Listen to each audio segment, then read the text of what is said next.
Welcome, Washington, D.C. Metro, to Ryan Sloper's Real Estate Radio, the most important hour of radio every Monday on 1580 The Big Talker. Thank you for joining me this afternoon.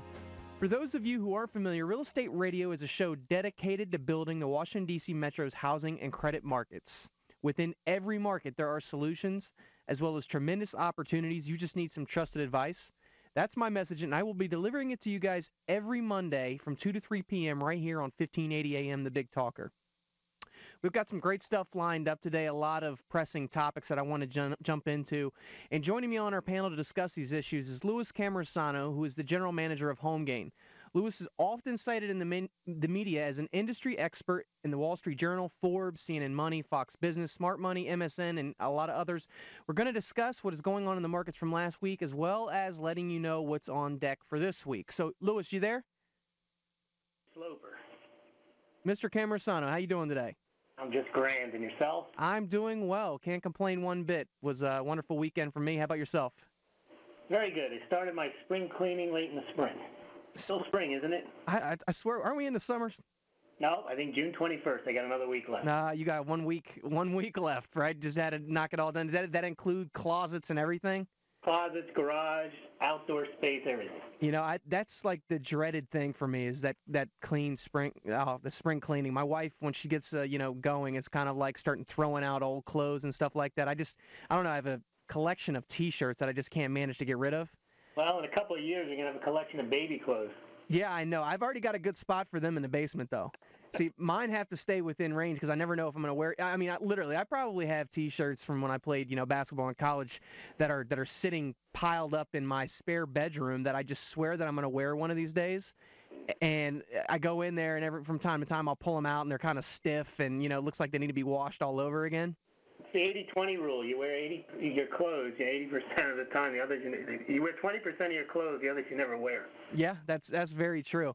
That's why I think I've kind of given up on shopping altogether. I just have to actually just go back through my drawers and find stuff that I used to wear 5 years ago. As long as you don't care about fashion, that's fine. No, not really. As long as it still fits, I'm good to go. There you go. So we got a lot of stuff to jump into this week, Louis, especially from last week. On the sports front, finally the NBA playoffs are over. I know you don't really follow NBA that much, but the NBA playoffs have finally come to an end with Dallas winning the NBA playoffs and NBA finals. And I'm actually glad for this. I know that there's been this super team that was put together with LeBron James, Dwayne Wade, and Chris Bosh. And, something just bothered me. It was, 3 individuals on that team. I mean, they looked like they were playing as a team on some nights, but LeBron just carried around this, this face like, he was just expecting a win and expecting to show up. And finally, the better team wins. I'm just glad that it actually happened this way. It was actually refreshing to watch an actual team win the NBA Finals this year. We want to jump in what the long-term prospects are for mortgage interest rates. We've been discussing this for the last couple of weeks, and we want to tell you guys where we think they're headed. Also, it was an ugly jobs market again last week. The report came out. It was ugly once again. We want to discuss what is it going to take to, get a rebound in jobs and a rebound in housing. Also, is it time for you guys to buy? Well, it looks like 2 of the financial news icons saying that now is the time to buy. And I think this is interesting because, as Louis and I have been discussing for the last couple months, if you are in the market and you're able and willing to buy now and you can, it's made sense for the last 6 to 8 months. And it's just funny that all of a sudden these giant news icons are jumping in the mix and finally saying that it's time. And another is why there is even more confusion with home prices. I know we had the Case-Shiller Index come out last week, and I want to actually share another report that I believe was CoreLogic that came out with another differing opinion. So we have all these different surveys. I wanted to go over another one to kind of show you that it's like everybody's arriving at a different conclusion on what's going on with home prices. Another reminder before we get started that if you have any questions regarding any real estate or credit-related topics we cover today, just call the off-air number. It's 877-245-2030. That's 877-245-2030, and I will personally advise you. And we're going to jump into this week's Word on Wealth segment where we're going to tell you what happened in the market last week and anything that's going to impact you, the consumer, financially. This segment was brought to you by HomeGain. HomeGain is the place to get you started buying or selling a home, finding a realtor, and getting real estate questions answered. So go to HomeGain.com today to see what I'm talking about. All you have to do is type in your home address, and you will get an instant free estimate of your home's value online. It's a great way to monitor your home's value, and it's totally free. So check that out today at HomeGain.com. Now, Lewis, I know you guys had I just got a press release. I mean, you guys had something big that just came out. It looked like you were reporting that one of your first agents that have been using your services has crossed over the $2 million marker in commissions? That is correct. Eric Bakula was our first agent out of the Maryland area to garner $1,000 in commissions using HomeGain, and he just reached the $2 million mark. And while that's incredible, we also have 1,000 agents who have made over $50,000 using HomeGain. So it's quite a service to find a real estate agent with HomeGain where the consumer can come and fill out a profile of what they're looking for an agent, and then our agent members propose, and you get to pick on an apples-to-apples basis. And if you close a deal with an agent, the agent is happy, the consumer is happy, and now we're running a promotion where you can get up to $500 if you close a deal with one of our agents. So these are agents that are hungry to meet with potential home buyers and sellers and close deals for them. That's great. Now, on the consumer side, what do people have to do to come to HomeGain? Where do they go to actually start comparing agents? You can start at HomeGain.com. You go to the left, it says Find and Compare Real Estate Agents, and you start there, and you fill out a very short profile about what you want. The real key here is that you remain anonymous. You fill that profile out, say what you're looking for in a real estate agent, whether you're buying or selling a home, a few short details on what you're interested in, and then the agents respond to you through your control center. And then you pick the agent or you don't pick the agent. But basically, you do not speak to and the agent does not contact you other than through your control center. So they can't spam you, they can't call you until you decide on the one that you want to speak with, and then you start that relationship. Yeah, so obviously the guy that just elapsed went over the $2 million marker in commissions, he's obviously providing some great value there that people, feel like that they can trust him and want to work with him, and they're reaching out to him. That's what it looks like to me. Sure, and he gets that business. That business he doesn't get from his reputation. That business he gets each time he sends out a HomeGain proposal because they don't know who he is. Right. So he appears, he does a very nice proposal. He lets the customer know, potential customer, what he can do, how he'll market your home, what's he going to do to get your home sold, or how he's going to find a home for you. Yeah, that's great, Lewis. I really think that's a great service that you guys offer, and I know we have a lot of real estate agents that listen to the show. I would highly advise you get in touch with Lewis. He can point you in the right direction to get this set up. I think it's a great not only service for real estate agents but also for consumers alike that are looking to compare and make sure that they're working with a professional that best fits their needs. And actually, there's that statistic. I think 70% of consumers pick the first agent they meet, and that's got to be a mistake. I mean, you need to comparison shop, and that's what this HomeGain Agent Evaluator program allows you to do. And for the agent, it's only $29 a month to get put into the system. Now, their leads are not exclusive to the agent, but that's the advantage of the program. As a consumer, you have to compete to get the business. Right. Yeah, it only makes sense. I mean, you got to work for it, right? Well, sure. The other thing is they're not, sometimes you talk about on some of our other home value companies or mortgage companies where they put information out there kind of as a teaser. Yep. to get advertising revenue. What this program does is no one is going to fill out that form for fun, and we don't make any money unless a deal happens. So there's no advertising revenue involved in this. It's basically a service to match the consumer with the real estate agent. So if a consumer fills it out, he's interested or she's interested in buying or selling a home, and not just buying or selling a home, but using a real estate agent. Right. Yep. And so for the agent, they're getting information on somebody who's highly motivated and has already decided probably that they want to use a real estate agent. Yeah, that's great. Yeah, I mean, you can't get really any more of an active buyer that way. Because otherwise, as you mentioned, people who are responding to rates or home valuations that they see online, they're more voyeuristic. They're not necessarily, you don't really know where they are in the home buying or selling process or the mortgage process. Exactly. I mean, we were talking about that before. Somebody throws out, you can get 3.5% on a 30-year fixed mortgage. And all of a sudden, somebody that wasn't thinking about buying, but they hear 3.5%, they all of a sudden their ears go up and they're like, oh, maybe now I'm in the market, Maybe they're not. Right, exactly. Yep. That makes complete sense. Well, I highly recommend your service, Lewis, and any of our listeners that are out there, whether you're a home buyer or seller, you're looking to work with an agent, definitely go to HomeGain and start your search there. let's jump into what happened last week in the market. Last week was pretty volatile. It was very ugly as far as employment numbers were concerned, and it really caused the actual stock market to move south, which once again is helping mortgage interest rates. We keep beating the drum every week. We're not sure if this is going to hold, but I think we've had like the last 6 weeks, we've had negative numbers as far as the stock market's concerned. That's always good for mortgage interest rates because more money's coming out of stocks and going back into bonds. So it's a win-win there. Last Monday, the negativity from the last week started out. The Dow was off and it pretty much stayed that way for the majority of the week. On Tuesday, Fed members continued discussing quantitative easing 3. Lois, you and I have been saying that we thought that it was inevitable that quantitative easing 3, or AKA more money printing, was going to continue and likely had to continue in order to really sustain the deficit that we have going on, number one. And really to keep interest rates low. So it looks like everything that we're saying looks like it's coming to fruition. It has to, Ryan, because the current Federal Reserve members, including Bernanke, they only know quantitative easing and Keynesian economics, which involves flooding the system with cheap money. They do not believe in creative destruction. They do not believe that the market should allow the market to in a sense, crash and rebuild on a rational economic basis. They believe on continuing to pump up the economy, and they're basically building up another bubble. They're building a bubble up in the dollar.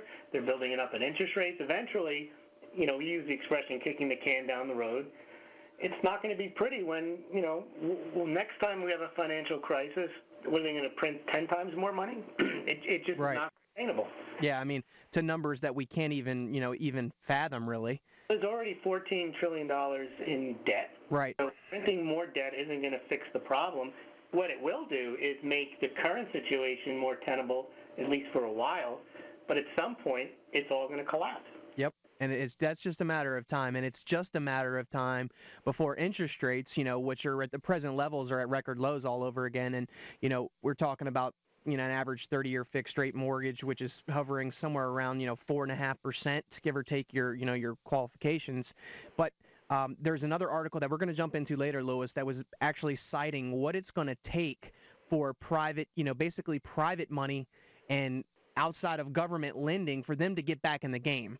And it was a report that was shown that they're looking at somewhere 3% higher from where rates are right now before they would consider jumping back in. So I think that's an interesting note because, if people are really trying to play the market, take all this money printing and everything else out.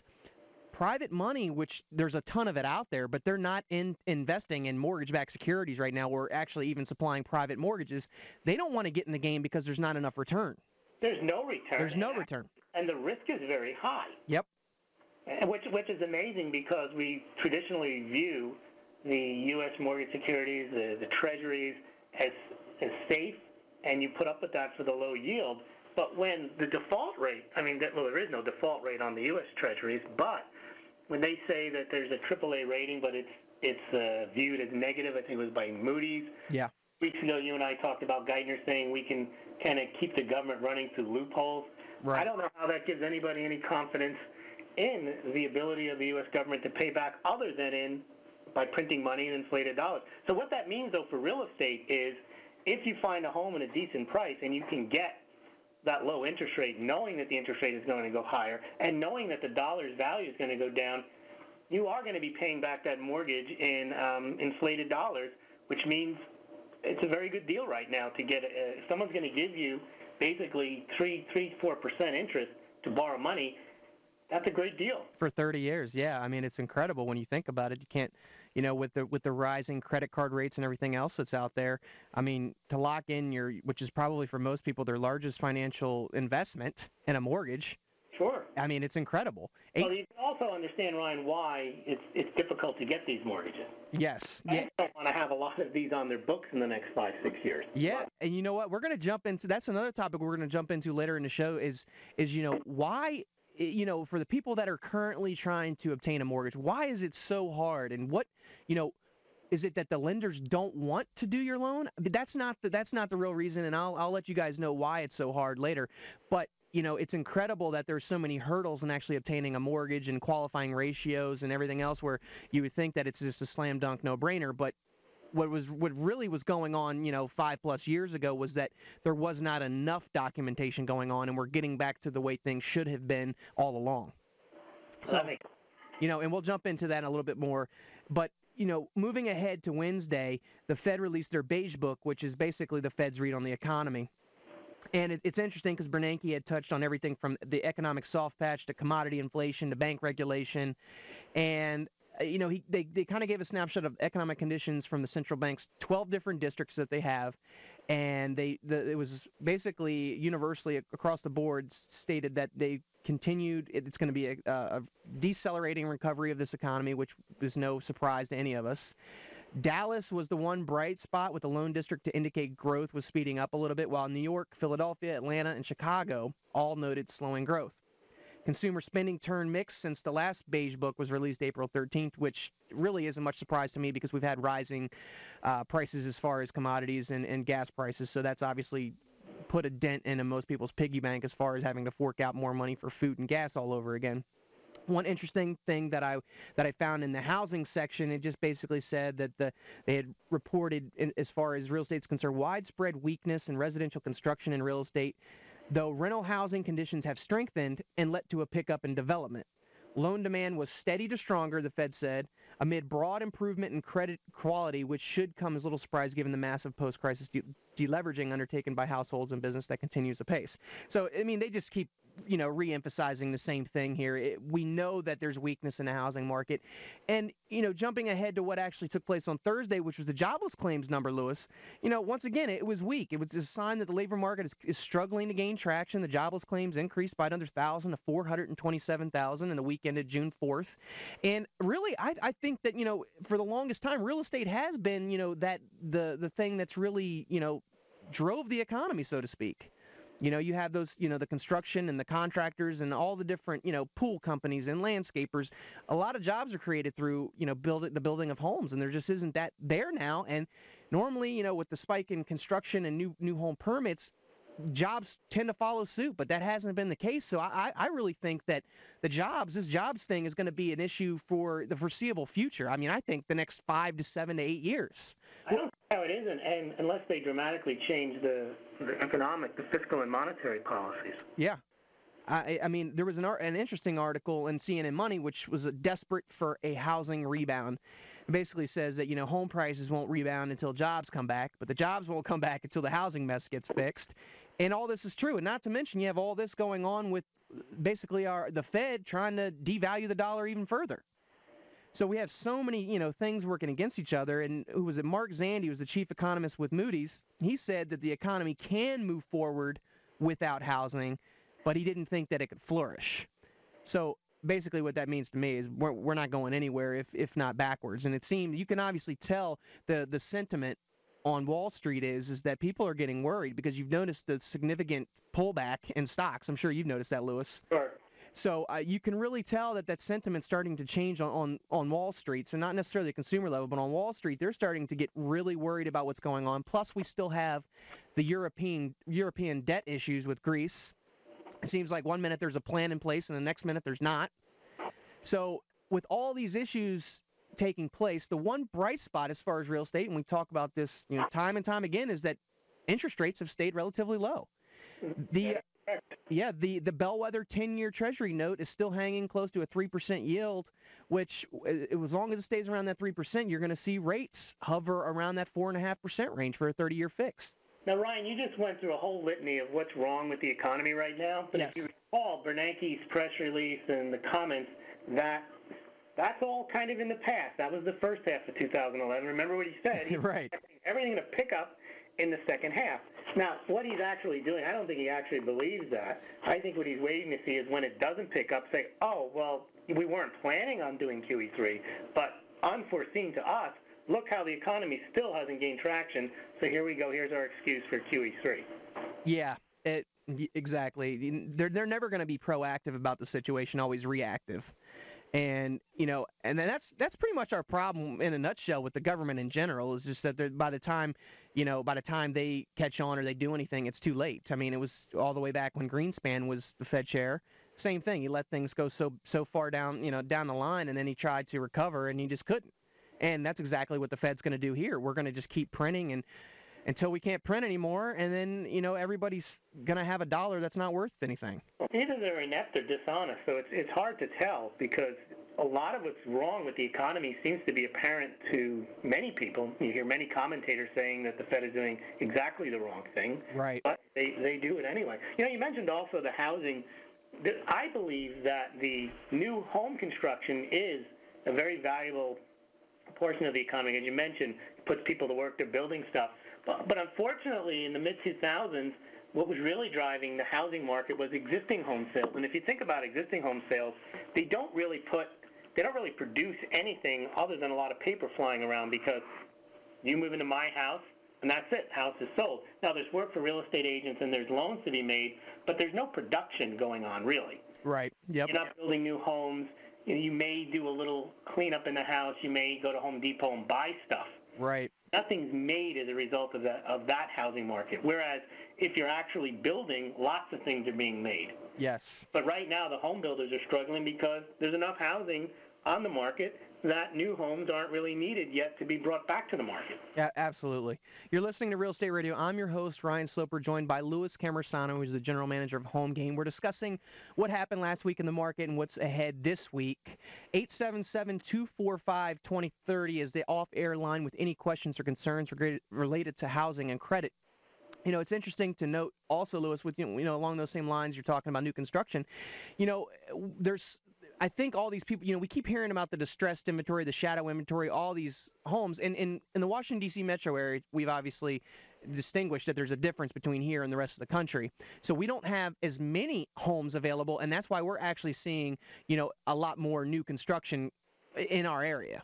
Sure. And it's not exactly in your area. You'll need the new construction, but in many areas, they're not going to build houses outside of Las Vegas, outside of Phoenix. Yeah, and you know what? The long-term prospects of that are actually, it's kind of interesting because what's going to happen, once eventually this inventory does get cleared out. Now, if it takes 10 years, it takes 10 years. But, our population growth is not slowing down. That is correct. You know what I mean? And if we're not still building new homes, how are we going to be able to keep up with that population growth? I mean, this is a huge question. I haven't really been able to get an answer from a lot of the people that I've been speaking with that are higher up, and I would assume that this is going to be a pretty big problem. I mean, they're going to be stuck trying to rent places, or you're going to have the people that have money right now are investors, so they're able to buy as much as they can. They're going to be holding people hostage with these high rents, and there's not going to be the new homes available for people to move into. Well, we heard, Ryan, I remember 2005, I was at a conference talking about that was what was going to keep home prices high, was there's going to be a housing shortage. There really isn't going to be a housing shortage. In the United States, you can say that maybe in Japan, because then you have to build 300 stories high, where there's not much land to build on. But the United States has an enormous amount, right now there's an enormous number of vacant homes. Right. And a lot of the homes that were built for one family, you could have put 7 families in them.